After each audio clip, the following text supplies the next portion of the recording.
এই পৃথিবীতে যখন আদম নবীকে আল্লাহ বানাবেন তো মাটি নিতে পাঠিয়েছিলেন ফেরেশতাদের, যারে যারে পাঠিয়েছে একটা ফেরেশতাও মাটির কন্দম দেখে পারে নাই।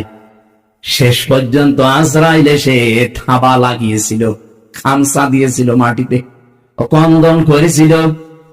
আজরাইল বলেছে, দেখেন আপনার কন্দনে আমার মন গলবে না, কারণ আমি আমার মালিকের নির্দেশ পালন করছি।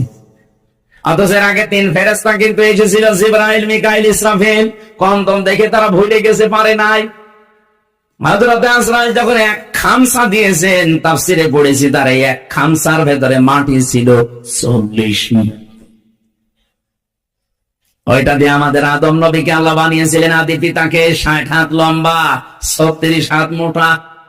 আমার মনে হয় এরকম মানুষ যদি এখানে আসে আমরা অনেক অজ্ঞান হয়ে যাব। আপনি চিন্তা করতে পারেন, 60 হাত লম্বা,